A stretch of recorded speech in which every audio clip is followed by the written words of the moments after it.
చంపావతి నది ఒడ్డున ఉన్న అడవిలో ఉన్న కుందేలుకు బాగా తెలివైందన్న పేరుంది. మిగతా వాటికి కష్టం వస్తే అది మంచి సలహాలను కూడా ఇస్తుంది. ఒకసారి కుందేలుకు చాలా దూరం వెళ్తే కానీ ఆహారం దొరకలేదు. కావలసినంత తినేసి తిరిగి బయలుదేరేసరికి చీకటి పడింది. దానికి తోడు మధ్యదారిలో వర్షం మొదలైంది. బాగా తడిసిపోయింది కుందేలు. చలి మొదలైంది దానికి. దగ్గరలో ఎవరిదో ఇల్లు కనపడితే కాసేపు ఆగి వెళ్ళాలని ఆ ఇంటి తలుపు తట్టింది కుందేలు. కాసేపటికి తలుపు తెరుచుకుంది. ఎదురుగా ఎలుగుబంటి. వర్షం తగ్గే వరకు ఉండడానికి చోటిస్తావా అని అడిగింది కుందేలు. లోపలికి రమ్మని దారిచ్చింది ఎలుగుబంటి. ఒళ్ళు తుడుచుకోవడానికి తువ్వాలు, చలి తగ్గడానికి వేడి పానీయం కూడా ఇచ్చింది. ఈ వర్షం ఇప్పుడప్పుడే తగ్గేలా లేదు, ఈ రాత్రికి ఇక్కడే ఉండిపో అంది ఎలుగు.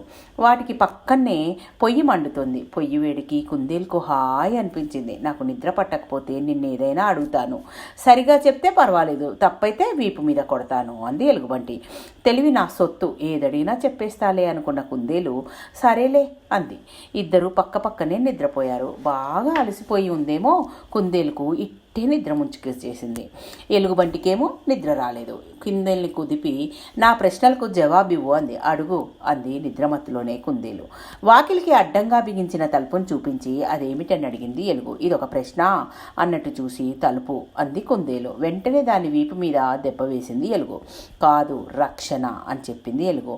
వీపు మీద దెబ్బ పడేసరికి కుందేలుకు ఉన్న నిద్రమత్తు ఎగిరిపోయింది. ఈసారి ఇంటి పైకప్పు చూపించి అదేమిటని అడిగింది ఎలుగు. పైకప్పు అని కుందేలు చెప్పగానే మళ్ళీ వీపు మీద కొట్టింది. కాదు, నీడా అంది ఎలుగుబంటి. ఈసారి ఉట్టి మీద వేలాడుతున్న కుండలోని తేనెను చూపించి అదేమిటని అడిగింది ఎలుగు. తేనె అంటే కొడుతుందని భయపడిన కుందేలు మధురం అంది నెమ్మదిగా. ఎప్పట్లాగానే గట్టిగా కొట్టి కాదు కాదు తీయదనం అంది ఎలుగు.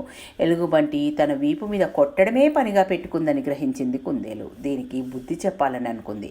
వర్షం తగ్గే వరకు బాధను ఓర్చుకుంది.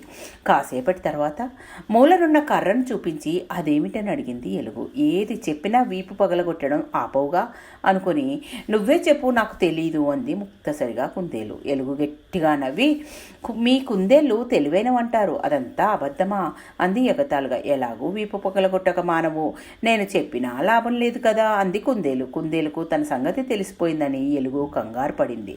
కాసేపటి వరకు ఏమీ అనకుండా ఆగింది. ఈలోగా చుగ్గా ఆలోచించింది కుందేలు. దానికి ఒక ఉపాయం తట్టింది. పక్కనే చేతికి అందేంత దూరంలో కనపడిన మండుతున్న కట్టెను అందుకుని పక్కన పెట్టుకుంది. మళ్ళీ ఎలుగుబంటి కొడితే కనుక దాని చేతికి తగిలేలా చేయాలనుకుంది.